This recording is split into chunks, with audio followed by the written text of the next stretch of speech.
Isang lalaki ang namatay sa isang aksidente matapos mabangga ng nagmamadaling driver. Natuklasan niya na siya ay na-reincarnate sa ibang mundo hindi bilang isang mage, hindi rin isang slime, kundi bilang isang espada. Agad naman siyang naka-move on at naisip na kung siya ay nasa kwento ng isekai, ay maaaring may overpowered skills siya. Nalaman niya na siya ay isang uri ng espada na itinuturing bilang isang intelligent weapon at may mga kakayahan gaya ng 6th level healing at telekinesis. Bigla naman dumating ang isang grupo ng mga goblin at sinusubukan siyang bunutin, habang ang isa naman ay dinuraan siya. Dahil dun ay nagalit ang espada, at ginamit ang kanyang telekinesis upang patayin ang lahat ng mga goblin, kung saan na-realize niya na kaya niyang mag-absorb ng skills mula sa mga napatay niyang mga kalaban. Habang natuklasan din niya na ang pagsira ng mga kristal sa loob ng mga nilalang tulad ng mga goblin, ay nagbibigay sa kanya ng bagong mga kakayahan. Ngunit dahil malungkot ang pag-iisa, ay nangako siya na magpapalakas bilang paghahanda sa pagkikita nila ng taong maghahawak sa kanya. Sa ibang dako, isang batang babae na may anyong pusa ang ginagamit bilang alipin, habang siya ay pinagmamalupitan ng kanyang amo. Siya ay nagnanais din na maging malakas, ngunit hindi niya alam kung paano ito makakamit. Nagpatuloy ang bida sa pagpatay sa mga bagong halimaw at nakakakuha ng mga karagdagang kakayahan tulad ng mana drain. Pumunta din siya sa lungga ng mga goblin at pinagpapaslang ang bawat isa sa kanila, kasama na ang hari ng mga ito at ang kanilang salamangkero. Hindi lamang lumalakas ang kanyang kasanayan sa paggamit ng espada, kundi napuha rin niya ang matagal nang ninanais na abilidad na fire magic. Samantala, dahil sa pagmamalupit ng kanyang amo ay hindi na napigilan lumaban ng babae, ngunit kinuryente lamang siya dahil sa metal collar sa kanyang leeg na pumipigil sa kanyang gawin ito. Patuloy pa din sa pagpatay ang bida sa malalakas na mga halimaw tulad ng isang dragon at natutunan niya ang regeneration skill. Kaya naglakas loob na siyang kalabanin ang boss ng Area 5, ang Glutton Slime King. Ngunit medyo nahirapan siyang kalabanin ang halimaw dahil sa malaasido nitong mga pag-atake. Kaya gumamit siya ng isang skill upang matagpuan ang kristal nito sa loob, habang direkta niya itong pinunteriya upang hindi na makalaban ang halimaw at matagumpay niya itong matalo. Dahil dun ay tumaas ang kanyang level at natutunan niya ang instant regeneration at ang dimensional pocket na parang kay Mukoda. Hindi niya rin pinalagpas ang tatlong boss na mga direksyon, ang Double Snake sa silangan, ang boss ng hilaga ang Blast Tortoise, at ang Tyrant Saber Tiger ng kanluran. Subalit ang mga ito ay madali lamang din niyang natalo gamit ang kanyang iba't ibang uri ng kakayahan at sa kanyang one-hit KO na atake. Matapos talunin ang lahat ng boss sa Area 5 ay lumapag siya sa isang nalantang kagubatan upang maghanap pa ng halimaw. Subalit nang wala siyang makita ay hindi na siya makaalis dahil kahit anong kakayahan ang gamitin niya ay sinisipsip ng lupa. Na-realize niya na ang lupa ay sinisipsip pala ang kanyang mana, kaya't naiintindihan na niya ngayon kung bakit walang halimaw sa paligid. Lumipas na ang isang buwan at wala pa din ni isang tao o halimaw ang dumating upang bunutin siya at palayain. Kaya't taimtim na lamang siyang humiling na sana may taong dumating upang bunutin siya. Sa sandaling iyon, ang caravan na sinasakyan ng batang alipin ay inatake ng isang kambal ulo na oso.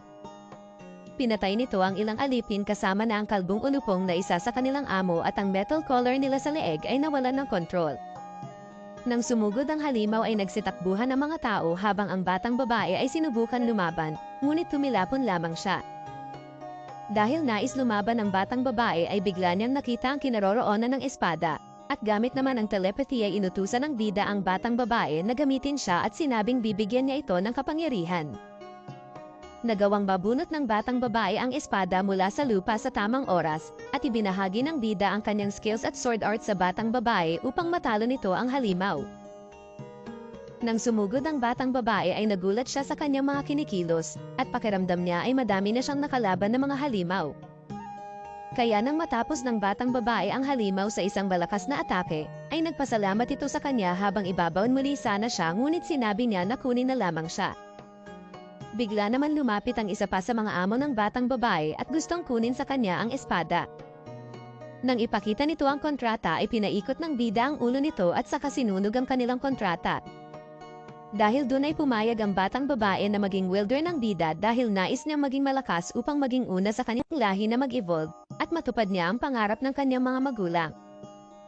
Kaya nang opisyal na silang magpartner ay tinanong ng bida ang pangalan ng batang babae, Naalala niya ang kanyang mga magulang at nagpakilala siya bilang Fran. Habang binigyan naman ni Fran ng pangalan ang bida bilang master na nangangahulugan na kanyang guro. Kaya't nagsimula ang paglalakbay ng dalawa sa kanilang misyon upang matupad ni Fran ang pangarap ng kanyang mga magulang. Si Fran ay kasapi ng Black Cat Tribe, ang pinakamahina sa mga tribo ng Beastkin na hindi pa nag-e-evolve. Kaya't kasama siyang naglakbay ng kanyang mga magulang upang hanapin ang susi sa kanilang ebolusyon. Subalit nagdulot lamang ito sa pagkasawi ng kanyang mga magulang, kaya't nangako si Fran na siya ay magiging malakas upang ituloy ang nasimulan ng kanyang mga magulang. Habang hindi lamang siya matalino dahil napakabait pang bata, natuwang-tuwa naman si Master. Bigla naman nakaramdam ng panganib si Fran sa paligid at nakita nila na inaatake ng isang pangkat na mga goblin na tulo ang sipon ng isang karwahe, kaya tinulungan niya ang mga ito gamit ang special attack. Nagpasalamat naman ang malalakbay sa kanyang tulong at nag-alok na isakay sila patungo sa pinakamalapit na lungsod kasama ng nakabusangot na aso sa loob. Habang nasa daan, ay nagbigay kaalaman ang lalaki sa level threat na mga monster at ang mga pumapatay sa kanila na nakakakuha ng reward ay kilala bilang mga adventurer, kung saan ang pinakamababa ay G-rank novice, habang ang pinakamataas ay S-rank adventurer. Nais ni Fran na maging isa sa kanila upang kumita ng pera, kaya inirekomenda ng malalakbay na magparehistro siya sa Adventurers Guild. Nang makarating sila sa bayan ng Alessa at magdesisyon na magparehistro muna sa Adventurers Guild, napansin ni Master ang iba't ibang espada at nakita na mas mataas pa ang mga atake nito kaysa sa kanya, kaya umiyak ang espada. Ngunit sinabi ni Fran ay siya pa din daw ang pinakapogi at malakas na espada para sa kanya, kaya sinabi ni Master na susuportahan niya si Fran habang buhay. Nang makarating sila sa guild, ay nakilala nila ang receptionist na si Nell, kung saan sinabi nito na upang makasali ay kinakailangan niya munang pumasa sa pagsusuri ng isang examiner, sa pamamagitan ng isang praktikal na laban. Doon ay nakilala nila ang examiner na si Donadrand na isang Oni, at sinabi ni Master kay Fran na ito ang pinakamalakas na kalaban na kanyang makakatagpo.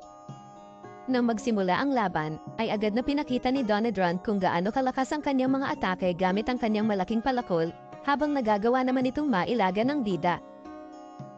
Sinabi ni Fran na hindi sapat lamang ang pagilag at pagsangga, kaya pinalakas ni Master ang kanyang ilang stats at nagawang makaatake at masugatan ang Oni, ngunit naghilom din kaagad ito. Subalit gumamit si Master ng Earth at Fire Magic upang sunugin si Donadrand, habang ginamit naman ni Fran ang malakas na sword technique na Dragon Fang, at nagawa nilang matalo ang Oni. Dahil dun ay nakapasa si Fran sa pagsusuri at dinala siya ni Donadrand sa opisina ng Guildmaster, na si Klimt.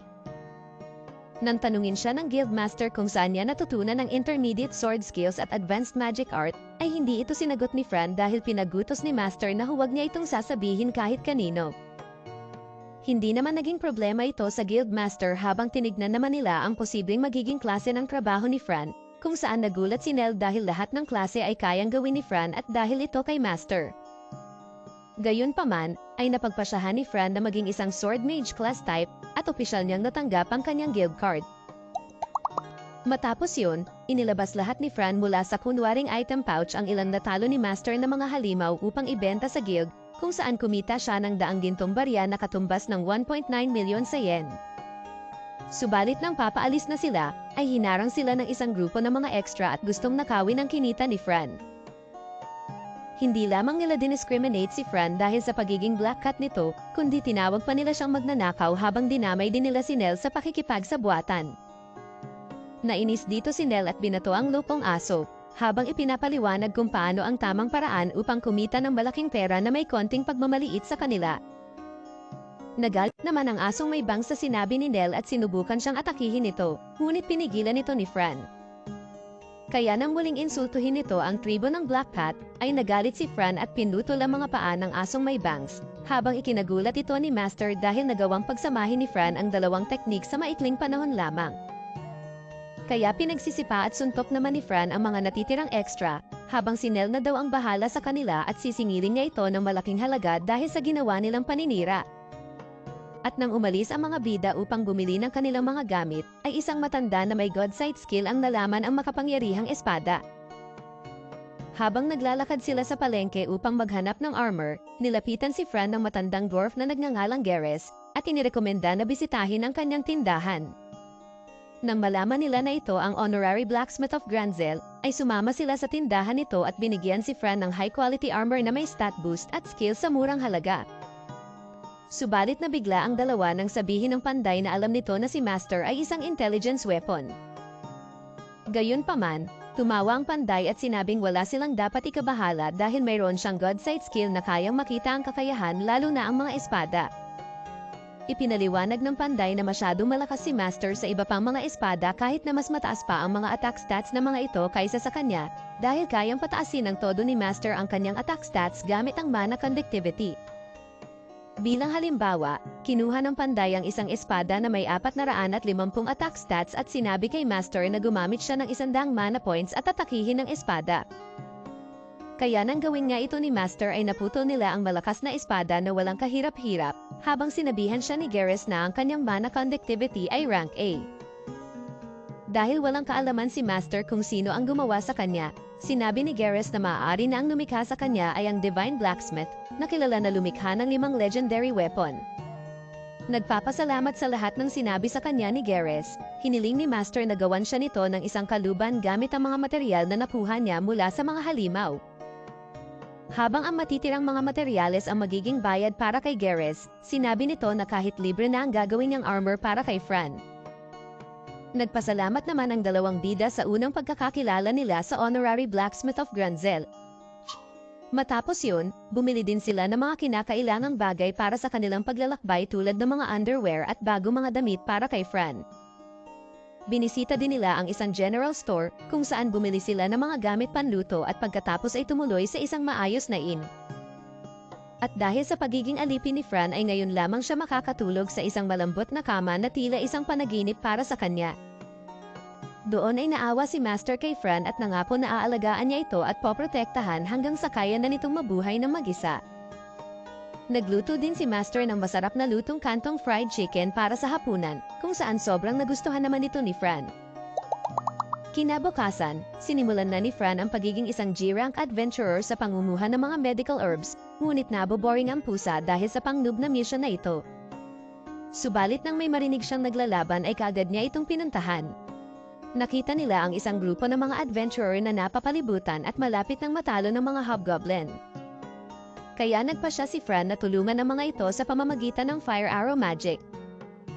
Habang nagulat ang mga adventurer dahil isa lamang siyang bata, umatake muli si Fran at Master gamit ang stone arrow, at sabog ang inang pangit.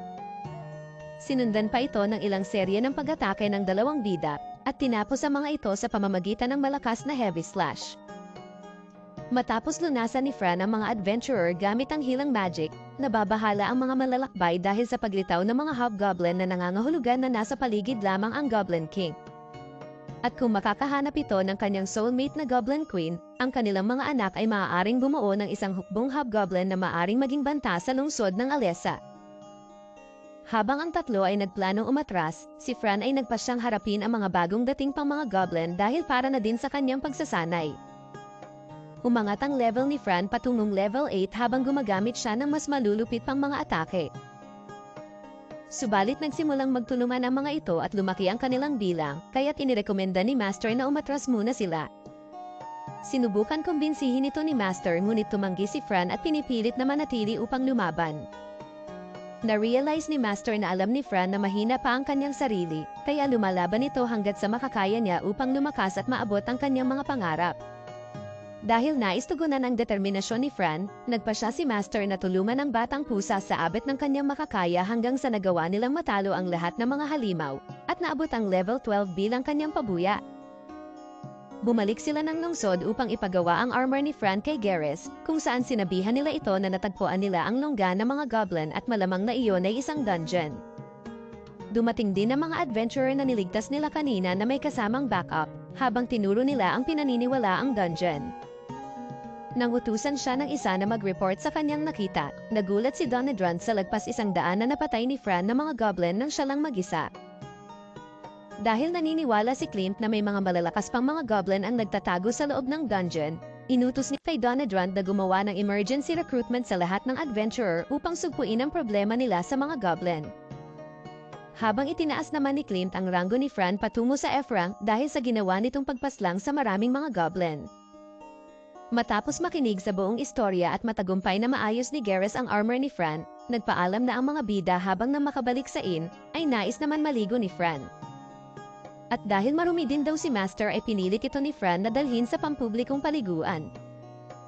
Doon ay masayang-masaya si Master lalo na nang dumating pa si Nell na kasama ang mga kaibigan.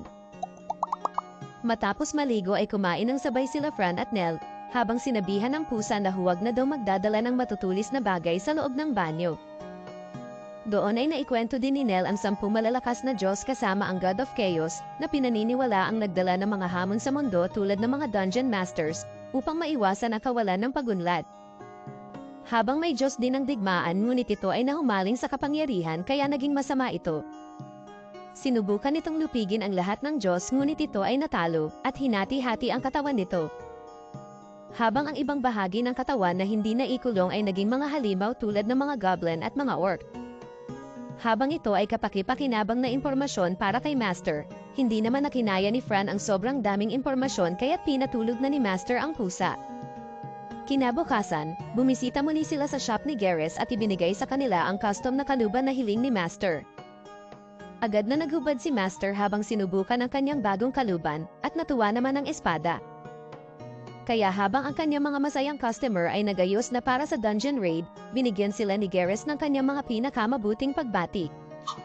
Agad na sumali ang 2 bida sa grupo ng mga adventurer na pinamumunuan ni Donedran, habang ipinapaliwanag ang kanilang layunin na sugpuin ang Goblin Dungeon.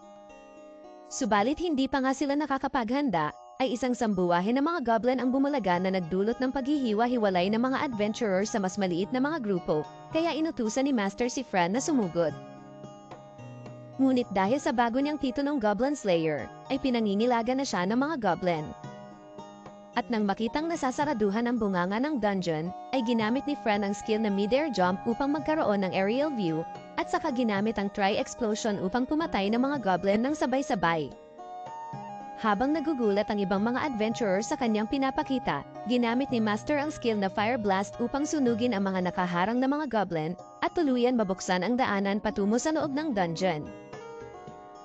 Gamit ang utos ni Master, pinatay lamang ni Fran ang mga malalakas na hobgoblin na may nakatagong kristal sa loob ng mga ito, habang iniwan naman ang mahihina para patayin ng mga sumusunod nilang mga kasama.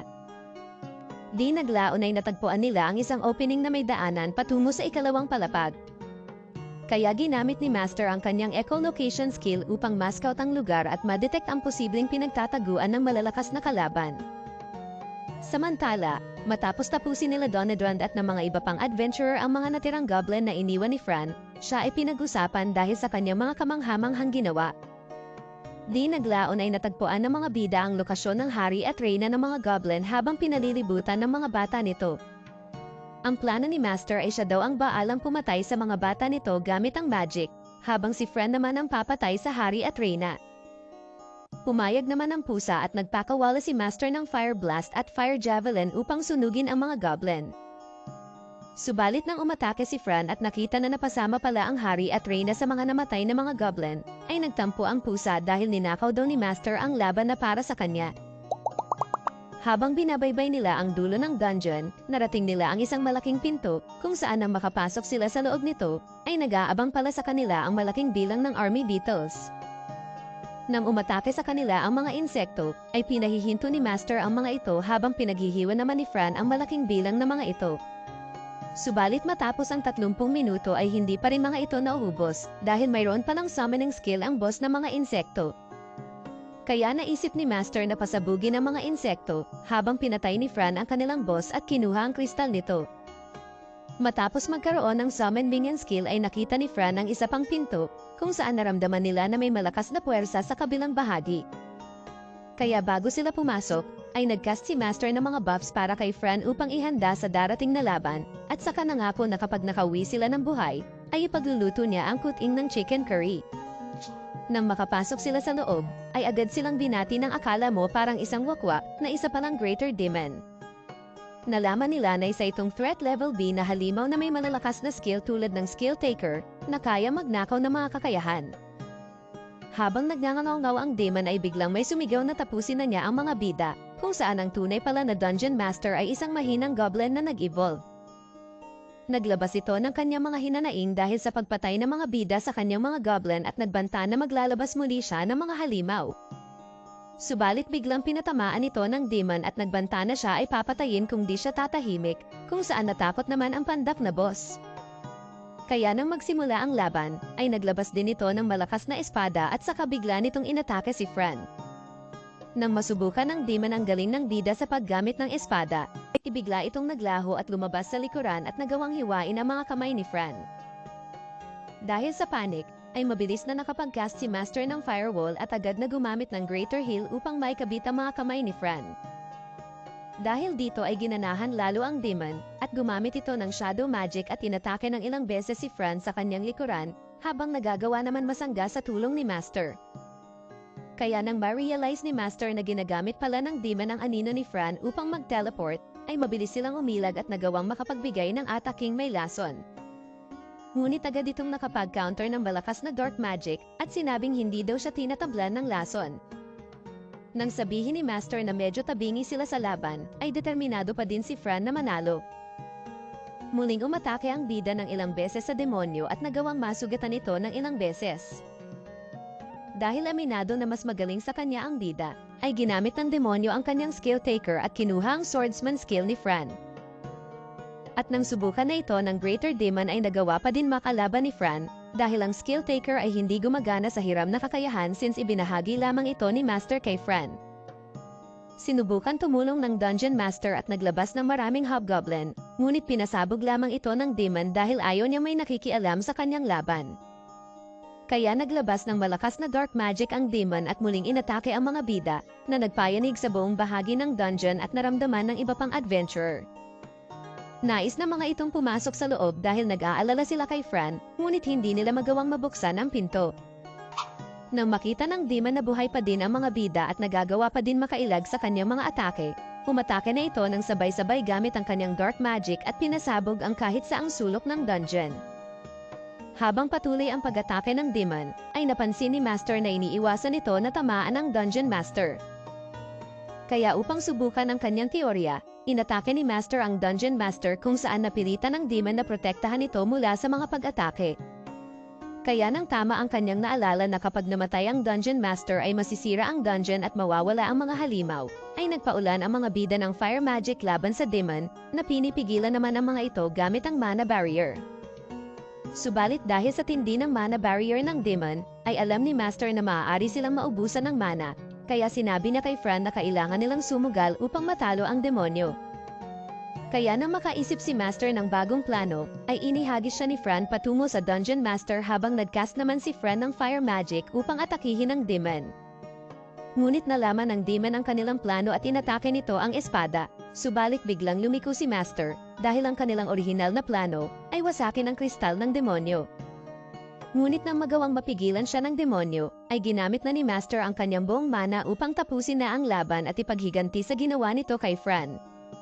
Nagawang matalo ni Master ang demonyo, subalit dahil nagamit niya ang halos lahat ng kanyang mana, ito ay humantong sa kanyang pagkasira.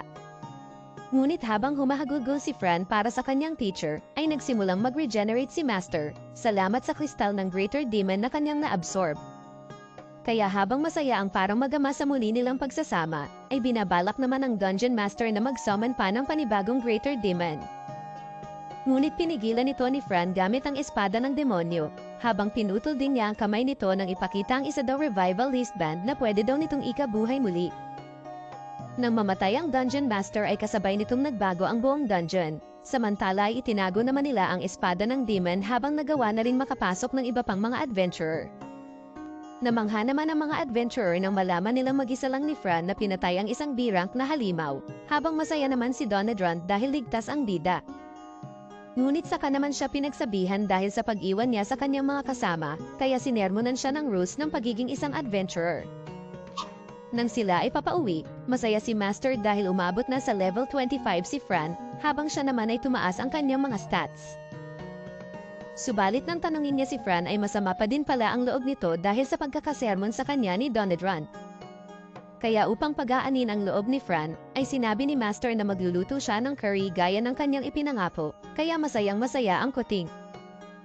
Kaya ibinalik ni Master ang usapan tungkol sa mga skills at napagdesisyonan nilang pataasin ang sword art at sword technique. Habang pinataas din nila ang level ng skill taker dahil maaari daw nila itong gamitin sa pagnanakaw ng kakayahan ng kalaban.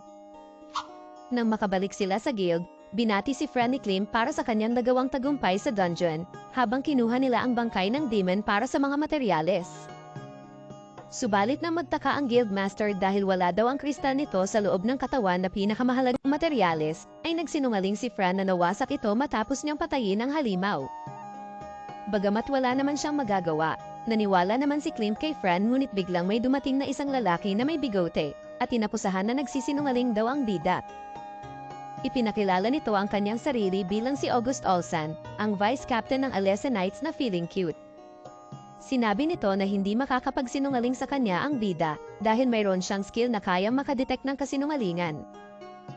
Kaya nang tignan ni Master ang stats nito, nakita niya na ito pala ay isang mahinang nilalang at ginagamit lamang ang kanyang kakayahan para sa kanyang mga makasariling interes. Kaya nang ipagtanggol ng guildmaster si Fran, ay tumanggi din si Clint sa kahilingan ni August na kunin ang kristal at materyales mula sa halimaw, dahil wala naman naitulong ang kanyang mga knights sa pagpuksa sa dungeon. Kaya upang hindi na lumaki pa ang pagtatalo ng dalawa, ay inalok na lamang ni Fran ang mga sungay ng dungeon master, ngunit nandiri ang vice-kapitan at hinawi ang mga ito. Dahil sa galit ay naisip ni Fran na saksakin ito ngunit pinigilan siya ni Master, habang iminungkahi na mas maiging subukan na lamang nila ang kanilang bagong skill rito. Kinuha nila ang kakayahan nito gamit ang skill taker, at ngayon ay hindi na nito madetect kung nagsisinungaling ba si Fran. Kaya nang mapahiya ang taba, ay dali-dali itong umalis at napautot pa sa daan. Matapos umalis ang sakim na vice-kapitan sa kapangyarihan, inanunsyo naman ni Clint na itinaas niya ang ranggo ni Fran sa D-rank, kung saan natuwa at nagpasalamat naman ang bida. Nakatanggap din si Fran ng malaking premyo habang binati naman siya ng dwarf na si Eleven at ng iba pang mga adventurer na naroroon. At bilang pasasalamat sa kanilang tulong, ay nilibre ni Fran ng inumin ang lahat ng adventurer na naroroon. Kinabukasan, ay pumunta ang mga bida sa tabing itlog upang turuan si Fran na magluto. Una silang gumawa ng hamburger steak, kung saan nilagyan nila ito ng iba't ibang pampalasa at pinirito ng sabay-sabay. Pagkatapos ay nilagyan ng masarap na sauce at nilagay sa kanilang pocket dimension. Para naman sa kanilang main dish, ay pagkatapos ihanda ang mga karne at mga gulay, ay gumawa si Master ng 3 klase ng curry. Kaya nang ready na at matikman nito ni Fran, ay sobrang sarap na sarap ang kuting. Isang hapon na makabalik ang mga bida sa lungsod mula sa isang misyon, nakita si Fran ng isang gwardya at sinabihan na hinahanap daw siya ni August. Binalaan nito si Fran na mag-ingat sa potensyal na problema na dala ni August dahil tila ito daw ay mukhang na-depressed. Kaya habang naglalakad sa bayan, naramdaman ni Master na may sumusunod na dalawa sa kanila. Kaya't dinala nila ang mga sumusunod sa hindi kapansin-pansin na lugar, at dito nila nakita ang mukhang zombie na si August. Sinabi nito na nasira daw ang kanyang buhay dahil kay Fran, ngunit sinabi ng bida na kunyari ay hindi pa sila nagkikita. Maniniwala na sana ito ngunit namukha ni August ang malaking espada ni Fran. Dahil sa galit, ay tinawag ni August ang kanyang inupahan na assassin na si Guran. Nang ma-realize ni Fran na isa itong Blue Cat, nagalit ang bida dahil ang mga ito daw ay kalaban ng kanilang tribo na Black Cat. Lumalabas na ang tribo ng mga ito ay pinagtaksilan ng kanilang tribo na naging dahilan kung bakit sila naibenta sa pagiging isang alipin.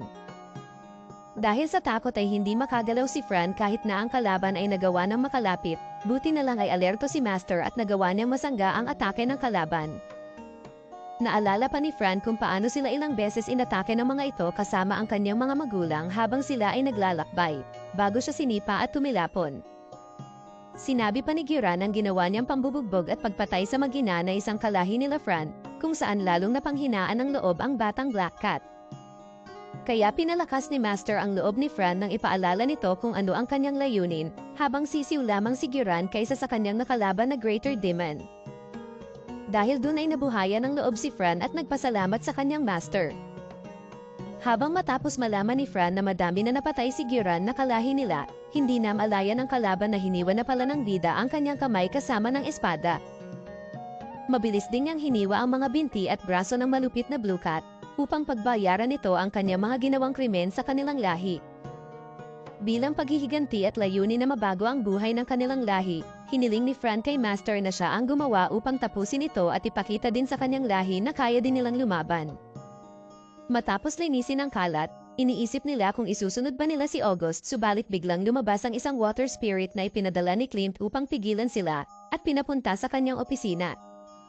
Inilahad ni Klimt na naka-house arrest pala si August kaugnay ng isang skandal sa kanilang pamilya, at dahil sa tulong ni Fran ay nahuli nila ito habang makakatanggap naman ang bida ng pabuya.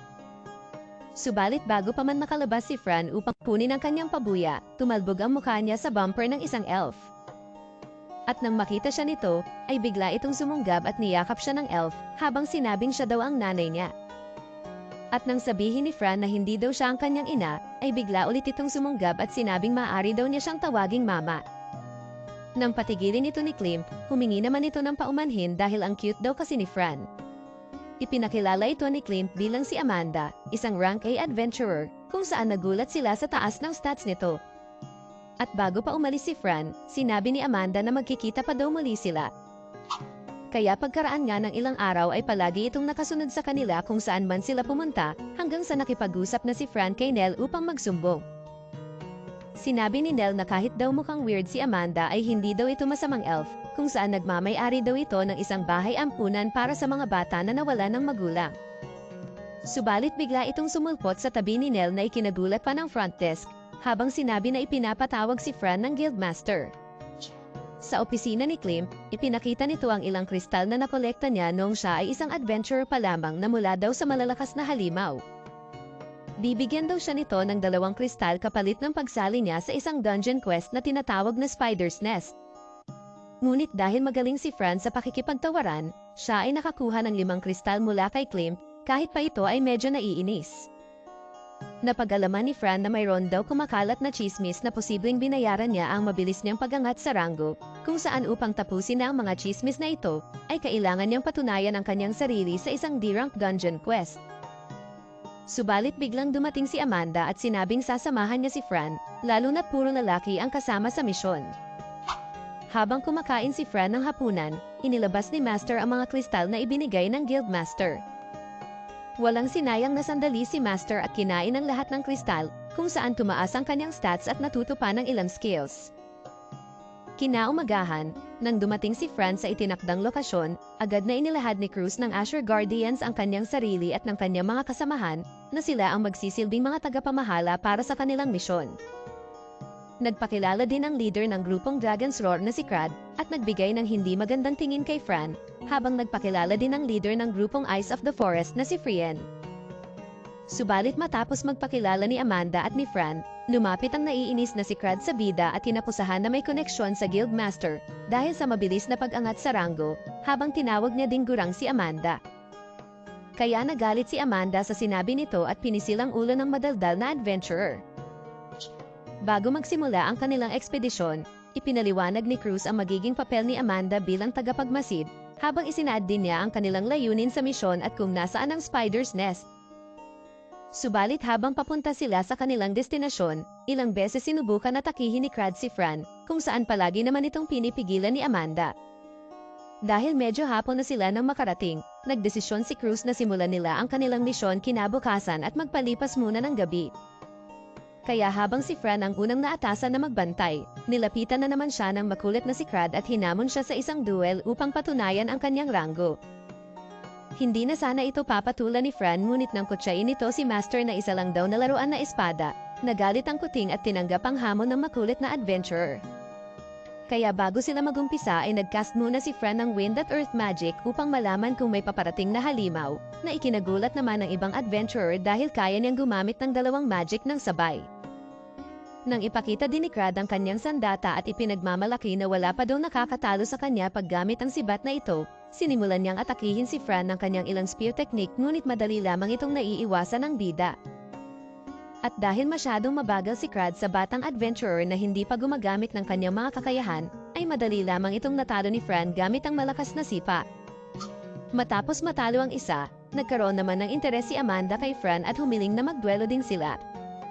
Pumayag naman si Fran sa kondisyon na titigilan na ni Amanda ang pagsunod sa kanya kung siya ay mananalo, habang kung si Amanda naman ang mananalo ay dapat siyang tawagin ni Fran na mama. Kaya bago magsimula ang laban, hiniling ni Fran kay Master na huwag siya nitong tulungan dahil nais niyang masubukan ang kanyang lakas laban sa isang rank A adventurer. Nang ilabas ni Amanda ang kanyang sandata na latigo, ay agad niyang nasugatan si Fran dahil sa hindi ito pamilyar sa bagong sandata. Kaya't nag-focus ng husto si Fran sa galaw ng latigo at nagawa niyang maiwasan ang maraming mga atake. Kaya naisip ni Amanda na magseryoso at nilagyan ng mana ang kanyang latigo, kung saan bigla itong kumilos ng mag-isa at naging mas malakas ang kanyang mga pag-atake. Gayunpaman, dahil sa mas pinabilis ang galaw ng latigo ay nahihirapan si Fran na makalapit kay Amanda. Kaya gumamit ang kuting ng wind magic upang mas pabilisin din ang kanyang paggalaw at magawang makasugod kay Amanda. Subalit dahil sa isang teknik ay nagawa nitong masugatan si Fran sa tagiliran, ngunit hindi sumuko ang bida at gumamit ng airburst upang lalong makalapit sa kalaban. Ngunit nang mapigilan ito ni Amanda at magawang maitapon si Fran, ay mayroon palang naitago na alas ang kuting at nakagawa ng direktang atake sa mukha ng mama. Habang ang lahat ay hindi makapaniwala sa mga nasaksihan nila, biglang lumabas si Amanda mula sa apoy na walang kahit anong sugat dahil sa kanyang skill na spirit affection. Subalit dahil sa dami ng natamong sugat, ay nawalan ng malay si Fran habang mabilis naman siyang pinagaling ni Amanda. Nanaginip si Fran na hinahaplos siya ng kanyang ina ngunit nang magising siya, ay si Amanda ang nakita niya. Pinuri siya ni Amanda sa kanyang ipinakita sa laban, subalit dahil sa natalo siya, ay kailangan niyang sundin ang kanilang kasunduan. Subalit dahil alam ni Amanda na mahirap ito para kay Fran, ay niyakap niya na lamang ito at sinabing palagi niyang aalagaan ang bida, habang gumaan naman na ang pakiramdam ni Fran kay Amanda. Matapos humingi ng tawad sa kanyang ginawa, nakita ni Fran na pati ang ibang mga kasama ay may galos. Kaya ipinaliwanag ni Cruz na sinubukan din nilang kalabanin si Amanda, ngunit walang isa sa kanila ang tumagal tulad niya. Matapos ang buong gabing paghahanda, nakapagpasya na ang buong grupo na pasukin ang loob ng pugad ng mga gagamba. Nagsimula sila sa kanilang investigasyon sa unang palapag, habang nagkwento naman si Amanda kung paano siya na-inspired na itayo ang orphanage dahil sa dungeon na ito. Subalit natigil ang kanilang usapan nang lumabas at pinalibutan sila ng mga trap spiders. Ngunit dahil sa pinagsalib na puwersa ng mga adventurer ay madali lamang nila itong mga pinagpapatay, habang sila Amanda at Fran ay nanood lang. Pagkarating nila sa ikalawang palapag, ay bukod sa mga gagambang nakalaban nila, ay kinaharap din nila ang iba't ibang mapanganib na insekto. Kaya habang busy ang iba, ay chill lang ang dalawa na naglalakad habang nagpapaturo si Fran ng mga skills at technique kay Amanda. Pagkarating naman nila sa ikatlong palapag, doon ay hindi naman mga insekto ang mga kinaharap nila kundi iba't ibang klase ng mga booby trap, kung saan kinalampag pa ang mga itlog ni Krat. Kaya ginamit ni Izel ang kanyang trap detection skill upang tulungan siya tanggalin ang lahat ng mga patibong sa kanilang daraanan. Samantala sa pintuan ng ikaapat na palapag, nakatagpo sila ng maraming trap spider na nakaharang sa kanilang daraanan.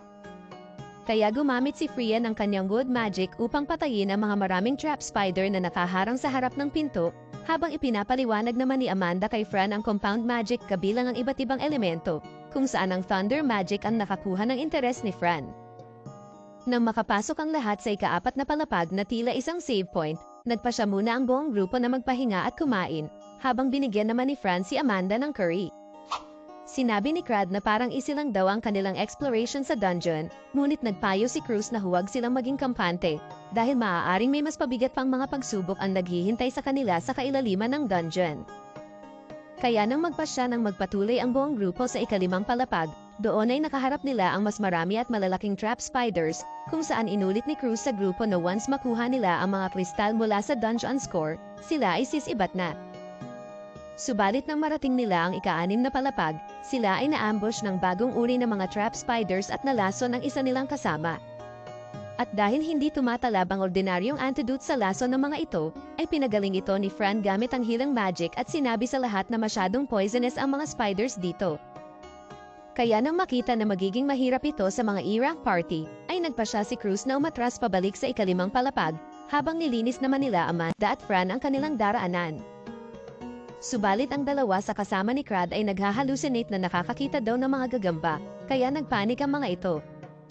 Ngunit nabundol ng dalawa si Fran at pareho silang nahulog sa isang palapag na may isang teleportation trap. Sinabi ni Master kay Fran na hawakan lang siya, ngunit nang ba-teleport sila ay naiwan si Master at ang armas ng dalawa. Nang magising si Fran na wala sa tabi niya si Master, nakita nilang tatlo ang isang malaking halimaw na tinawag nilang Trickster Spider. Samantala, nang hindi nila natagpuan ang tatlo kung saan ang mga ito ay posibleng naroroon, naisip ni Amanda na posibleng may kalaban. Kaya sinubukan ni Master ang lahat ng kanyang kakayahan upang hanapin si Fran, ngunit ni isa ay walang gumana. Habang ang Gagam Girl ay sinimulan ng atakihin sila Fran gamit ang kanyang dalawang klase na trap, ang buong grupo naman ay naghati sa tatlong grupo upang mapadali ang kanilang paghahanap. Habang si Amanda ay kumikilos mag-isa sa paghahanap, si Master naman ay sobrang nag-aalala dahil alam niyang hindi makakalaban si Fran nang wala siya. Kaya mabilis na nag-isip pa si Master ng iba pa niyang kayang gamitin na kakayahan, at doon niya nalaman na mayroon pa siyang isang skill na kayang magamit upang hanapin si Fran, ang Kin Summon skill. Bagaman naisip ni Master na malalaman ni Amanda ang kanyang sikreto, wala nang pakialam si Master basta't mailigtas lamang niya si Fran. Kaya nang pumili siya ng familiar na maaaring i-summon, ay napagpasyahan niyang piliin ang Onyx Wolf dahil ito ay may life detection skill. Habang nagulat si Amanda kung sino ang tumawag rito, inatake naman ito si Master dahil sobrang naibigay niyang mana sa lobo. Ang kristal sa loob nito ay hindi kayang kontrolin ang sobrang mana, kaya napunta ito sa berserk mode at sinisisi ang kanyang amo sa paghihirap na kanyang dinaranes. Kaya nang makita ni Amanda na isa itong threat ay balak na sana niya itong patayin, ngunit gamit ang telepathy ay pinigilan siya ni Master at nakumbinsi siyang huwag patayin ang lobo. Kaya nang maintindihan ni Amanda ang mga nangyayari, ay iminungkahi niya kay Master na bigyan ng pangalan ang lobo, bilang isang posibleng paraan upang paamuhin ito. Kaya nang maisip ni Master na pangalanan ng familiar na Urushi, ay nagkaroon ito ng epekto at napakalma niya ang Onyx Wolf at bigla itong bumait. Agad itong inutusan ni Master na hanapin ang amoy ni Fran, at mabilis naman itong umaksyon na lumusat pa sa sahig, habang nakasunod naman si Amanda. Samantala, matapos bugbugin ang malubha ng Trick Spider, si Fran ay hindi na rin makagalaw dahil sa laso na natamo niya, habang ang dalawang kasama ay kakainin na ng buhay ng mga gagamba. Subalit nang maalala ni Fran ang mga salita ni Master upang lumaban, ay lumakas ang kanyang loob at iniligtas ang dalawang kasama mula sa mga baby spiders, habang lakas loob na hinarap ang Mother Earth na mga ito. Samantala, dinala naman ni Urushi si Master at Amanda sa isang dead end na pinaghihinala ang malapit sa kinaroroonan ni Fran. Kaya nagcast si Amanda ng wind magic upang sirain ang pader at nakita nila ang secret passage, ngunit madaming sapot. Habang lakas loob na lumaban si Fran at sumugod sa Trick Spider, ay nag-charge naman si Master ng sobrang lakas na sinamahan pa ng Eternal Fire upang malagpasan ang lahat ng sapot. Ngunit sa sobrang lakas ni Master ay lumagpas siya at tinamaan ng Trick Spider at muli silang nagkasama ni Fran. Agad naman tumakas ang halimaw habang pinagaling naman ni Master si Fran, at pinuri ng teacher ang kanyang estudyante sa kanyang ginawang paglaban. Dumating din si Amanda na sobrang higpit ang pagkakayakap kay Fran, habang masaya naman na nakilala ng bida ang kanilang bagong kasama, at tinawag niya itong Brother Urushi. At dahil nagtitiwala na sila kay Amanda, ay sinabi ni Fran ang sikreto nilang dalawa ni Master, kung saan tuwang-tuwa naman ang elf dahil totoo daw pala ang mga intelligence weapon. Ngunit ang ikinatuwa talaga ni Amanda ay nagtitiwala na sa kanya ng lubos si Fran, habang masayang-masaya din si Master. Matapos nilang lunasan ang dalawang kasama ni Crad na walang kahit anong narinig sa sikreto ng mga bida, pumunta sila sa isang lugar upang doon sana hintayin ang iba. Ngunit biglang may lumabas na nagliliwanag na kwago na tinawag nilang halimaw. Samantala, ang iba naman nilang kasamahan ay nanganganib na pala ang mga buhay sa mga paa ng mga gagamba, habang tanging sina Crad, Ezel, at Cruz na lamang ang lumalaban. Ngunit dahil naubusan na sila ng mga potion at antidote ay nahihirapan silang magpatuloy, habang may nag-activate pa ng isang trap na may malaking batong paparating sa kanila. Subalit bigla itong nawasak at nailigtas sila ng mga bida. Habang agad din nilang niligtas ang ibang mga kasama na nakabalot sa sapot, at pagkatapos ay winasak ang mga gagamba gamit ang fire magic at wind magic. Samantala, ang puting kwago pala ay guardian spirit ni Frian na ipinadala niya upang humingi ng tulong sa mga bida. Nang magpakita na ang Trick Spider ay naisa ng gumanti dito ni Fran, ngunit binalot nito ang sarili gamit ang sapot upang gawin depensa. Kaya gumamit ng Fire Blast ang mga bida upang sirain ang shield web ng halimaw at sumakay kay Urushi upang patayin ito. Subalit ginamit naman ng Trick Spider ang kanyang mga gagamba upang sana ito ay tumakas, ngunit gumamit ang mga bida ng Thunder Magic upang atakihin ang tumetakas na Mother Earth. Subalit nang ito ay tumayo at inatake si Fran na lumipad, ito ay nag-trigger ng isang alaala kay Amanda na tila pinagsisihan niya. At dahil ayaw niyang magaya si Fran sa mga ito, ay bigla siyang naglabas ng malakas na wind magic na halos walang natira sa halimaw pati ang kristal nito. Habang gulat na gulat ang iba sa tindi ng lakas ng isang A-rank adventurer, naiinis naman si Fran kay Amanda dahil nais niya sanang siya ang papatay sa halimaw. Matapos makita ang isang bagong daanan, natagpuan nila ang kinaroroonan ng dungeon core at ng mga kristal, kung saan sinimulan nilang kolektahin ang mga ito. Kinagabihan, habang nagsasaya ang lahat, tinanong ni Fran si Amanda kung nakakita na ba siya ng mga black cat na nag-evolve. Sinabi ni Amanda na wala siyang natatandaan ngunit naalala niya ang ilang black cat na nagnanais din na mag-evolve tulad ni Fran, at nangako siyang susuportahan niya ang bida. Matapos ang kanilang ekspedisyon, tumungo ang bida sa opisina ng Guildmaster at pinuri si Fran sa kanyang mga ginawa. Dahil dito ay pinayagan siya ni Clint na siyasatin ang Almec Dungeon at inirekomenda na suriin ang kanyang bagong trabaho. Ginawa nga ito ni Fran kasama si Nell, at mula sa mga bagong trabaho na maaaring makuha, ay napili niya ang Battle Mage. Pagkatapos ay binisita nila ang tindahan ni Garrus para kunin ang bagong armor na kanilang ipinagawa, habang nagpasalamat naman ang mga bida. Habang bagay na bagay daw ito kay Fran, nagalit naman si Master sa matanda dahil bakit daw kita ang pusod ng babae. Subalit depensa ng matanda, ay ganito daw ang gusto ng mga biskin lalo na ang tribo ng mga pusa. Lumalabas na patungo din si Garrus sa Almet upang doon manirahan, ngunit imbis na dagat ang kanyang ruta tulad ng mga bida, ay dadaan siya ng kabundukan kaya magkita na lamang daw sila doon. Sa araw ng pag-alis ni Fran, ay nandoon lahat ng mga naging kaibigan niya sa bayan ng Alessa upang sa kanya ay magpaalam. Naroon din si Amanda na may halong lungkot at saya na nagpaalam para kay Fran, habang sinabi ni Master na kahit minsan ay hindi niya tinawag na mama si Amanda.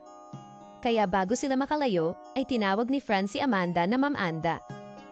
Biglang naalala ni Amanda ang mga ampon nito na sila pala ang mga namatay na magulang ni Fran. Kaya masaya si Amanda na nagpaalam sa kanyang tinuturing na anak. Samantala, lumalabas na pamangkin pala ni Clint si Frien, kung saan natasan palang bantayan si Fran upang malaman kung ito ba ay isang spy para kay Raydos. Kaya inilabas niya ang puting kwago at sinabi nito na wala siyang naramdaman na kasamaan sa puso ni Fran, kaya nawala ang pagkabahala ni Clint sa bida. Makalipas ang ilang araw, makikitang nakasakay si Fran kay Master patungo sa isang lumulutang na isla. Ngunit tinatake sila ng isang undead at bumagsak sila sa harapan ng isang necromancer na nagpakilala bilang si Jean Duvix. At dito nagtatapos ang series. Maraming salamat sa panonood.